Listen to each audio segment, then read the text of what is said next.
Iiyak ka na naman. Ngayon lang talaga ako nakapagprito ng ganyan. Bakit parang galit ka sa akin? Hi! Hello mga momshies out there! Okay, for today's vlog, ayan na nga po. Nandito ako sa kusina, obviously. No? So, kasama ko, o nasa background ko, ang aking mga ingredients at ang aming kalan. Dahil, ang aking lulutuin para sa araw na ito ay tahong. So, ang tahong ni Momshi G. So, ipapakita ko sa inyo kung paano ko po siya lulutuin sa sarili kong style. Okay? So, sa mga mahihilig sa tahong dyan, enjoy watching kung paano ko lulutuin ang tahong. Ayan. So, ngayon, ang binili ko yung tahong na maliliit. Kasi, mas fresh pa daw siya. Well, gano'n naman talaga. Kumpara doon sa mga malalaki. Though, mas masarap ang malalaking tahong kapag binibake mac naman. Or, binibake. Yung mga baked tahong. Yan. So, this time, panoorin ninyo kung paano ko pululutuin ang aking tahong ni Momshi G. Okay, so syempre, sisimulan na natin ang ating pagluluto ng tahong ni Momshi. Kinikilig ako kasi for the first time, meron akong matatawag na sarili kong tahong.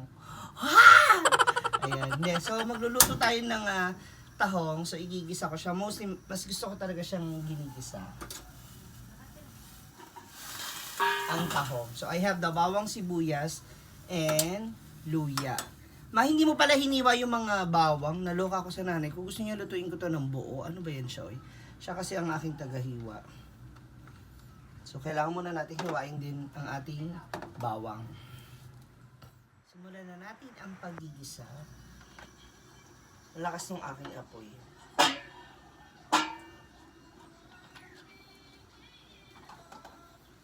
Ayan, so bawang, sibuyas muna tayo, guys.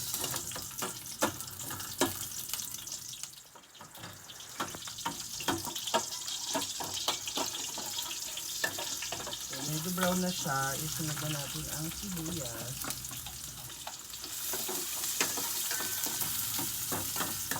Paglalagay ng sibuyas, bongga ito. And next, ang ating kamatis. Ang teknik naman sa kamatis, kailangan igisa nyo siya maigi. Or lutuin maigi. Yung tipong parang ano na siya. Parang lamog na lamog, ganon. Para lang sa ganon, yung food ninyo, anything basta yung food na may kamatis, is hindi basta-basta mapapanis o masisira. So, igisa lang natin siya ng bonggang-bongga. Naalala ko noon, si mama kasi talaga mahilig din ko sa seafoods. So, isa sa mga, actually, wala kasi kaming, parang kinaartehan na pagkain, yung inaayawan, gano'n. Kasi lumaki kami sa lolo't lola namin. Anything kung ano yung hinatag sa lamesa, kainin mo, kahit ano pa yun. So, isa yung tahong sa mga madalas naming nauulam na pinapartner sa mga pritong isda. Tapos syempre since anim kami magpipinsan, bilang yung shell na mapupunta sa iyo o kaya per takal ng mangkok, ganon. Para magkasya sa aming magpipinsan. Yan. So, medyo manamis-namis na yung amoy, sumisingaw na yung amoy ng kamatis.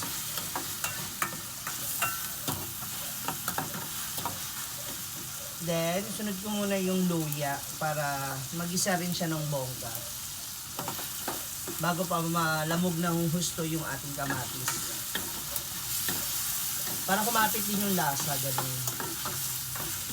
Yeah, pwede na ako maligo. Alika, maya-maya. Alika, dali. Si mama kasi ang nag-request nitong ulam na to. So, usual, ibigay ang hiling. So, kamusta? Okay, na-request mo? Tahong. Okay, na-request mo? Oo. Kasi nagprito siya kanina ng maya-maya. Ano ba yung brown? Ba't nakaganyan? Paano yung pagkaprito mo ng maya-maya kanina? Talaga pinainit ko yung Kawali. mantika, yung kawali. Ang saya-saya niya kasi po, hindi dumikit yung isda sa kawali. Sabi niya, sabi niya marunong na ako magprito. Pinagyabang niya sa akin. Ang bongga, marunong ka na magprito. Kasi si Ma'am, hindi kasi talaga siya mahilig magluto ever since. Hindi niya namana yun sa lola ko. Unlike ng kanyang ate tsaka yung bunso nilang kapatid na babae. Diba, no? Oo, hindi ate yung kapatid ko. Kaya nga, si Tita Beth at si Tita Celia. Maganda na ako maligo. Okay, very good. Tapos kakain na tayo after. Okay, go. So, ito, ginigisa na natin ng bongga yung ating bawang, sibuyas, kamatis, at luya. Inaalam natin yung apoy. So, kapag nakita nyo medyo ano na yung kamatis, yung malambot na siya, tapos yung parang durog na, ganyan. Kasi kukulay yan sa ano sa sabaw. So, kakatas siya.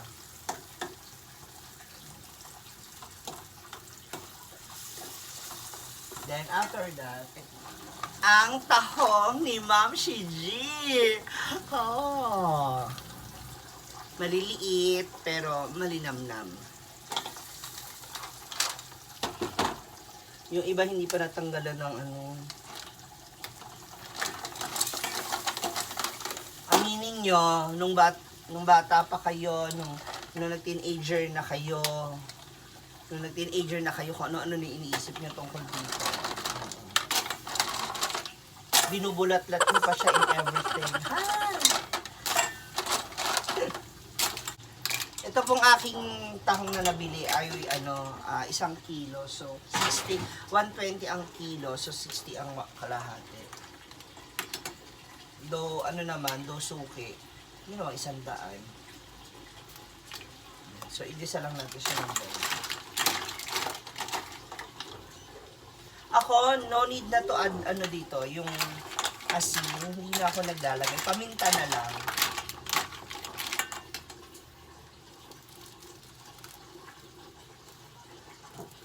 Ang nilalagay ko na lang paminta para mas, siya, maging malinam na.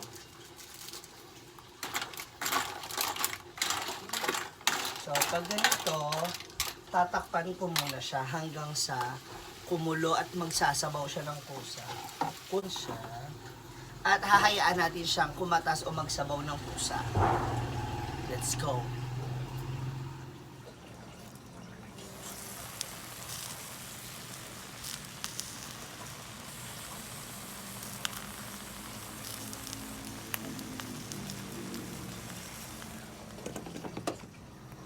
Yan.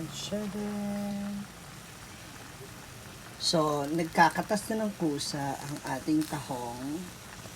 Makatas na makatas. Bango.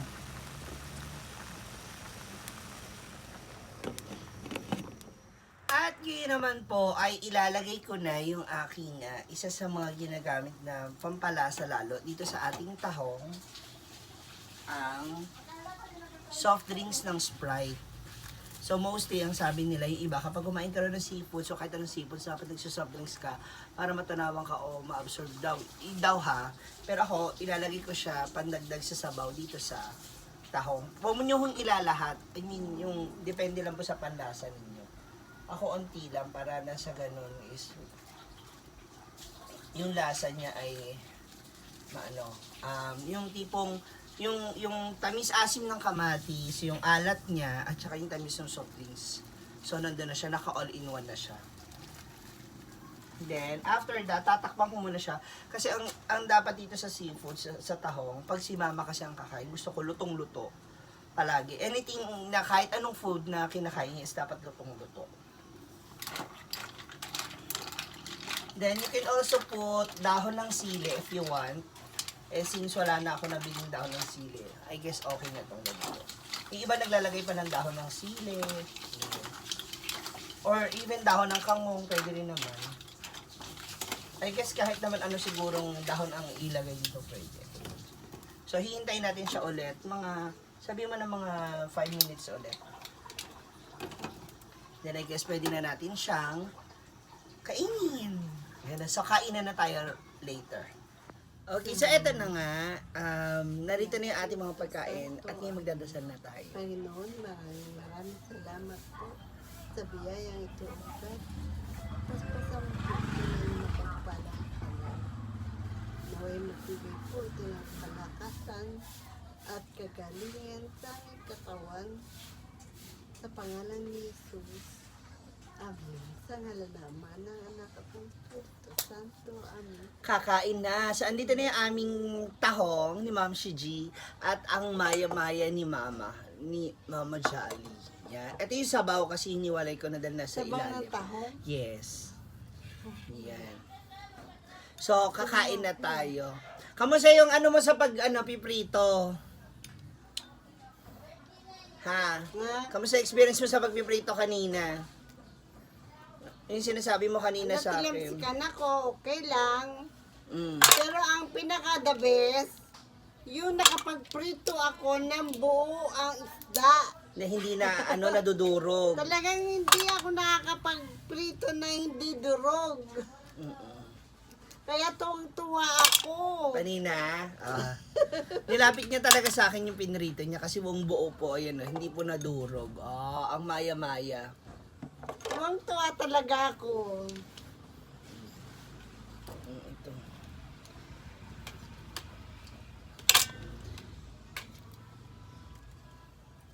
Yan na yung request mo, ha? Sayang wala na si Papa. Ano ba yan, Mama? Kakain na lang tayo, nag-i-emote ka pa. Hayaan mo na siya, oy. Kahit ilang taon pa yan, hindi na natin maibabalik si Mama. Oh, iiyak ka na naman. Ngayon lang talaga ako nakapagprito ng ganyan. Bakit parang galit ka sa akin? Di ba pag nagprito ako na durog? O, ano nagalit? ano kinalaman ni Papa dyan? Huwag mo na siyang isipin, nananahimik na yun. Bigyan mo na ng katahimikan din yung isip mo, Ma. Kasi hanggat ganyan ka, lalo ka masasaktan. Di ba? Sinasabihan kita. Ayan, nag-i-emote na naman po yung aking nanay. Di ba? Ako kasama mo rito, iba yung nasa isip mo. Ayoko na kaya kumain. Ha? Hindi na lang ako kakain. Ayoko na kumain. Ano ba? Ako kasama mo, iba iniisip mo. Ano ba yun siya? Hindi ba pwede? Siyempre, hindi pwede. Kasi hindi ka magiging masaya. Lagi ka malungkot.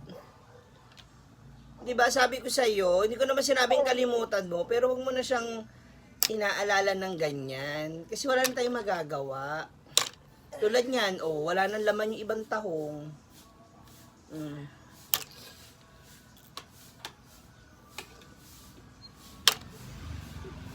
Kain! Yun siya.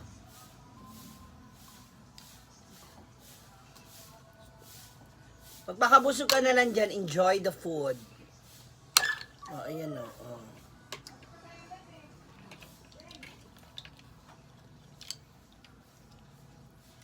Kamusta yung niluto ko?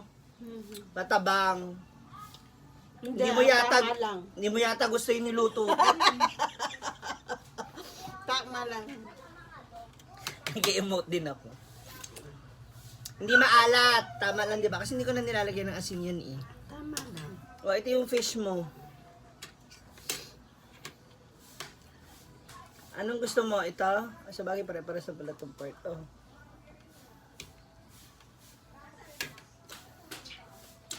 So yan, magpakabusog tayo at kumain ng bongga.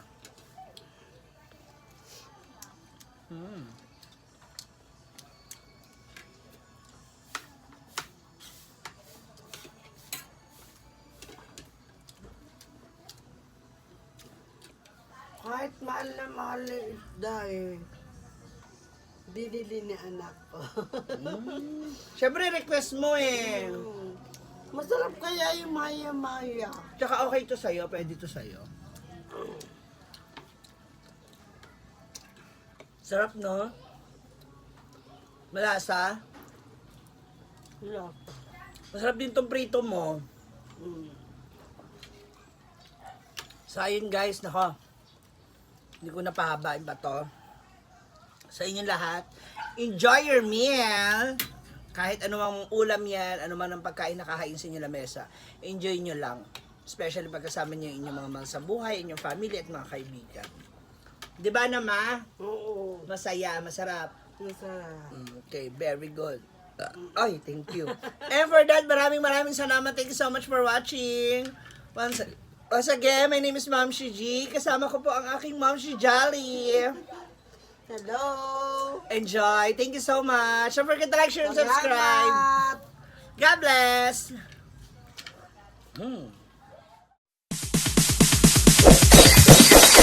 It's DJ.